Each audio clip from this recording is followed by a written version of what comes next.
This may finally be the year when no one circulates that fake picture of India on Diwali night that allegedly NASA clicked. If you're an Indian with WhatsApp, you definitely know what we're talking about.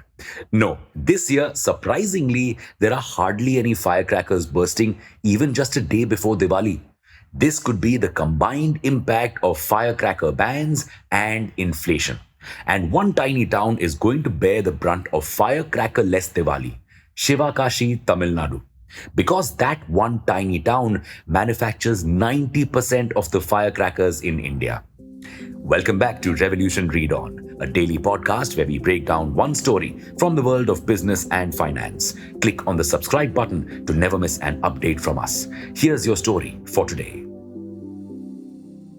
Shivakashi gained a monopoly in the firecracker manufacturing business thanks to two enterprising brothers, P. Ayya Nadar and Shanmugh Nadar.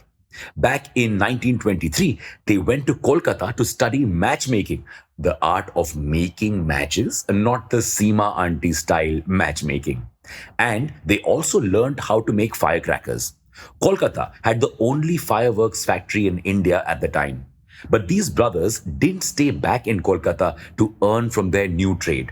They brought it back to their town, Shivakashi, forever transforming it. You see, before the firecracker trade began in Shivakashi, the town was struggling. Due to bad soil and worse rains, people couldn't farm and they did not have any other major job opportunities. But just like how fire brought civilization to mankind, fireworks brought prosperity to Shivakashi.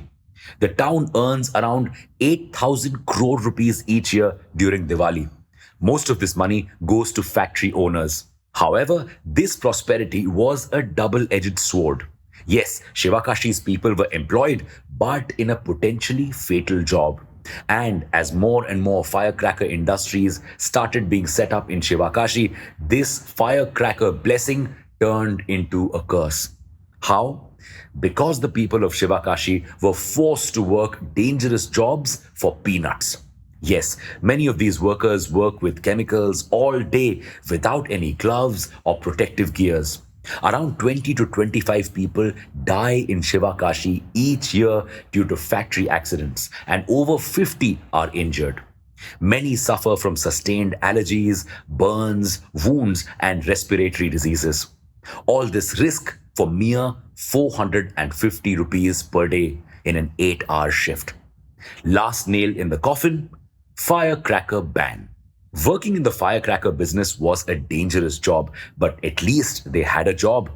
The firecracker ban has now left over 1.5 lakh people without one.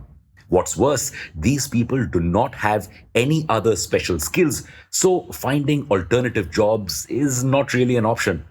So, should the government reverse the ban? Strictly from an environmental perspective, no. So, what can it do? Well, the National Environment Engineering Research Institute has already tied up with 800 manufacturing units to help them manufacture green crackers, which emit less harmful gases. It is also setting up a lab in Shivakashi to help create and develop more green crackers. But this also doesn't end the problems of the firecrackers industry because illegal and cheaper Chinese crackers that are being missold as green crackers are eating their market share. Plus, green crackers don't last as long as regular crackers. That means companies can no longer sell this year's crackers next year.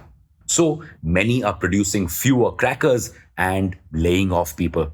The government should organize reskilling and employment programs to prevent people involved in the firecrackers industry from losing their jobs. The firecrackers industry is facing an uncertain future, especially as the world gets more conscious about global warming and climate change. But does it really help the government to announce bans that are easily flouted and difficult to enforce? The chances of success will go up only if the problem is solved at the roots. People will comply only if there's happiness for all and heartburn for none. After all, Diwali is the festival of lights and prosperity. Here's to hoping that this light and prosperity enlightens every town in India. Wishing you all a very happy Diwali from ReadOn. And for now, it's a wrap on your story for today. Thank you for listening to this episode. We'll be back with more tomorrow.